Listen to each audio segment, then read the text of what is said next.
நடிகர் ரவி மோகன் தொடர்ந்த வழக்கில் பட தயாரிப்பு நிறுவனம் பதிலளிக்க நீதிமன்றம் உத்தரவை பிறப்பித்திருக்கிறது. விவரங்களை செய்தியாளர் சுரேஷிடம் கேட்கலாம். சுரேஷ், வணக்கம். இந்த வழக்கின் முழு பின்னணி சுரேஷ்.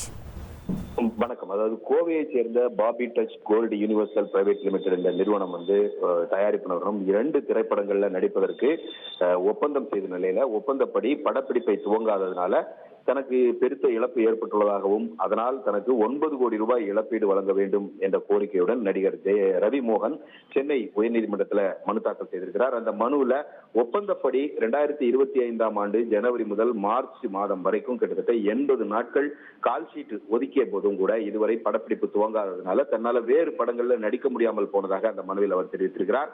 பிறகு மார்ச்ல இருந்து ஜூன் வரைக்கும் கூட கூடுதலாக நாட்கள் ஒதுக்கிய போதும் கூட படப்பிடிப்பு நடத்தப்படவில்லை.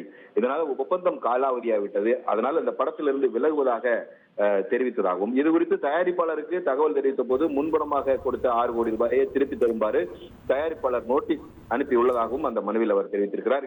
இந்த இடைப்பட்ட காலத்துல அந்த பாபி டச் கோல்டு யூனிவர்சல் நிறுவனம் சென்னை சிட்டி கேங்ஸ்டர் என்ற படத்தை தயாரித்திருக்கிறது. அந்த படத்தை இணையதளங்கள் அதாவது OTT தளங்களில் வெளியிடுவதற்கு தடை விதிக்க வேண்டும் என்றும் வேறு படங்களை வெளியிடுவதற்கு தடை விதிக்க வேண்டும் என்றும் தனக்கு ஏற்பட்ட இழப்புக்கு 9 கோடி ரூபாய் இழப்பீடு வழங்க வேண்டும் என்றும் ரவி மோகன் தன்னுடைய மனுவில் குறிப்பிட்டிருக்கிறார். இந்த வழக்கு நீதிபதி அப்துல் குத்தூஸ் முன்பு விசாரணைக்கு வந்தபோது முன்பணத்தை திருப்பி கொடுக்க நடிகர் ரவி மோகன் தயாராக இருக்கிறார். அடுத்த படத்தில் நடிக்க ஒப்பந்தம் செய்த பிறகு அந்த தொகையை வேறு படத்தில் ஒப்பந்தம் செய்த பிறகு அந்த தொகையை கொடுப்பதாக உறுதி கூறிய போது கூட 7 நாட்கள்ல இந்த பணத்தை திருப்பி தர வேண்டும் என்று கேட்கிறார்கள்.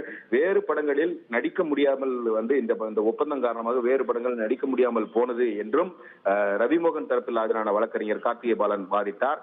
ஆனால் பட தயாரிப்பு நிறுவனம் தரப்பில் ஆஜரான மூத்த வழக்கறிஞர் PS ராமன் இந்த மனுவே விசாரணைக்கு உகந்ததல்ல, ஒப்பந்தத்தை மீறி நடிகர் ரவி மோகன் பராசக்தி படத்தில் நடித்திருக்கிறார் என்று வாதிட்டார்.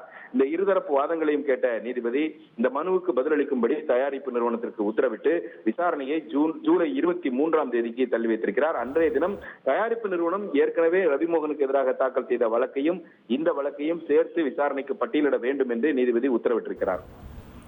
விவரங்களுக்கு நன்றி சுரேஷ். உங்கள் தந்தி 1 தொலைக்காட்சியில் அண்ணாமலை தினமும் மதியம் 12 மணிக்கு காண தவறாதீர்கள்.